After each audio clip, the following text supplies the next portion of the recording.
I suppose we could get started. We don't have our fearless leaders here, but this is being recorded all the same. So,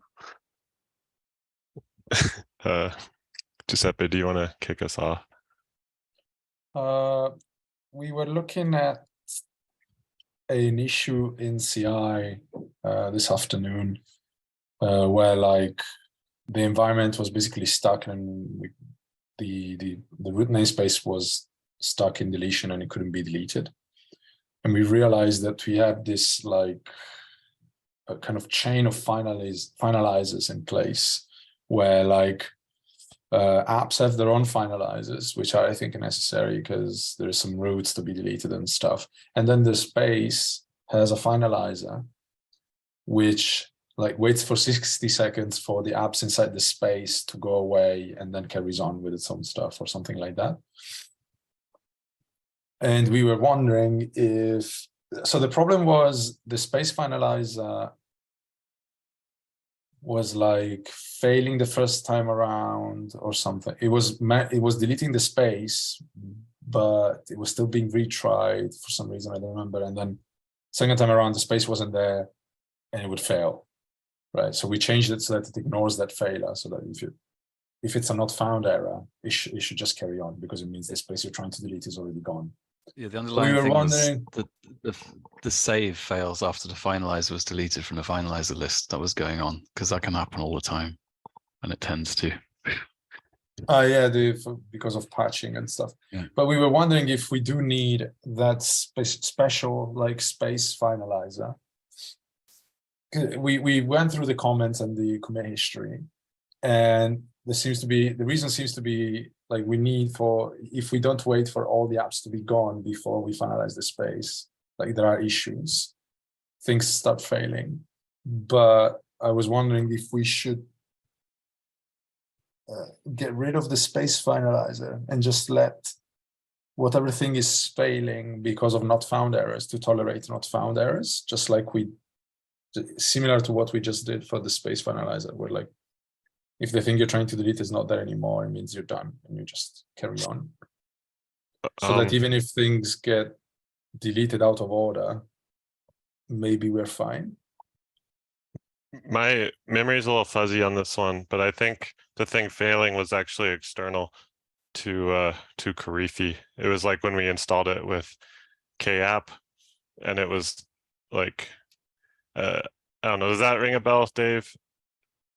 I think it was like an uninstallation case. Sure.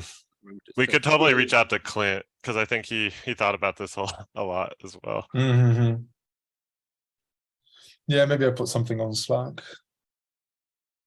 to see because I feel like it's a bit it's a bit of a smell if you have a finalizer that needs to wait for another finalizer, and like in general they should be tolerant and they should just carry on as much as they can, as much as possible, because otherwise, yeah,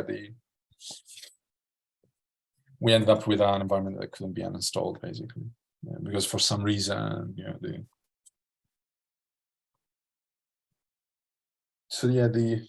I put something on Slack. I guess we see if we can get rid of that, because it's also quite complex. It waits for 60 seconds and stuff. Like it looks at the deletion date to see if it's older than 60 seconds. If it's older, then it gives up or something. And I hope that all this logic we can just get rid of just because, Kubernetes takes care of it instead. Yeah, I do remember on our side being a lot of discussion and like agreement that the current situation was gross.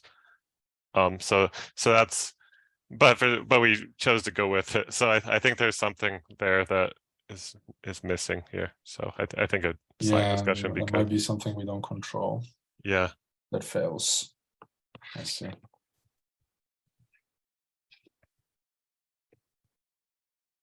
Okay. I will ping Clint and all on Slack. See if we can get some extra context out. Cool.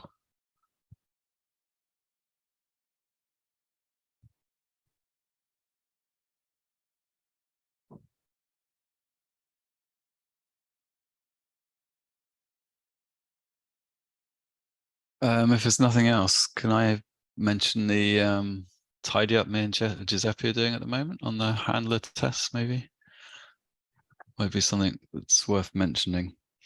So we had an idea a while back that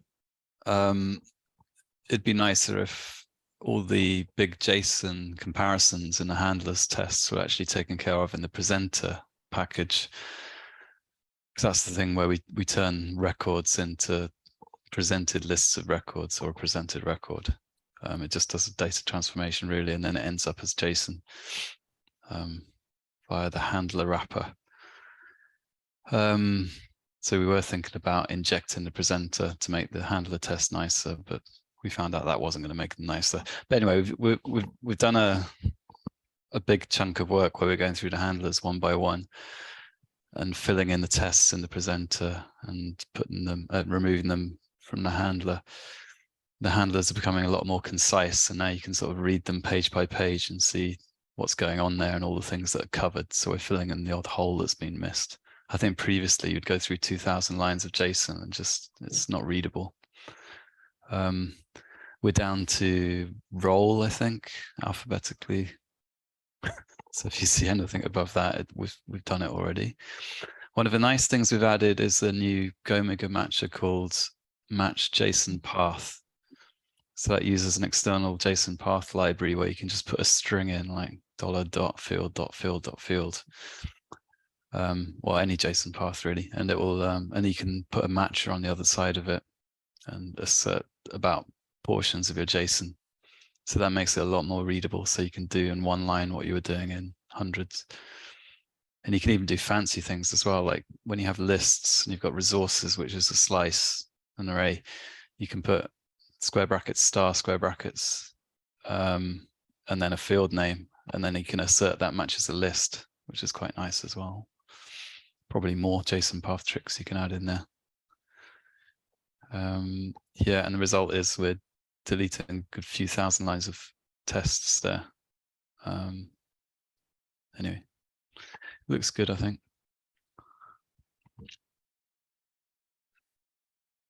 And then, yeah, that's another. So that's dealing with presenters. On the way in, you've got payloads. And I think there's an existing refactor there as well, which will also make the handlers tests nicer. So that we take out all the payload validation logic and any conditional logic inside there and test that in the payloads package instead. And then just fake payload input into the handler tests. We accidentally did one of them today as well, because the handler test was a bit complex. Yeah, that's about it.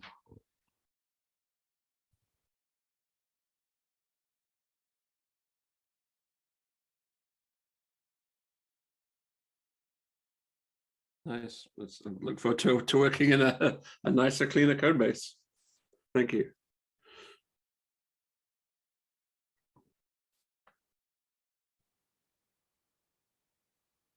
I do another one then. I don't know if anyone's got any links to the KPAC people, but with our problem with pushing droplets and seeing unknown blob errors on GAR, so we reckon that's probably not really a problem on GAR anymore. We think GAR is just being very efficient with its garbage collection. It goes and deletes blobs very quickly. And we can see in the Go container registry code that it checks if a blob exists. And if it is there, when it pushes an image, it doesn't upload that part of the blob. It doesn't upload that blob part of the image. So it seems like build pack lifecycle or KPAC is a good point to be retrying pushing droplets for us. I don't know. I've asked the KPAC people what they think, but brick wall so far. So there's a message on the Kubernetes KPAC Slack, probably the second last one. If anyone can poke somebody that knows somebody in KPAC to have a look, I don't know. It's not really affecting us anymore now because we've got a good workaround in the end-to-end test where we push all the apps at the start, and that stops all the failures.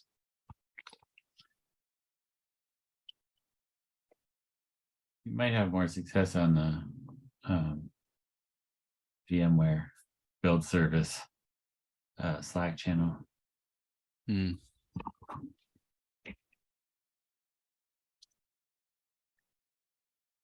Yeah, I might poke to them via build service. I think that's where I generally put. Cool. Does anyone have anything else?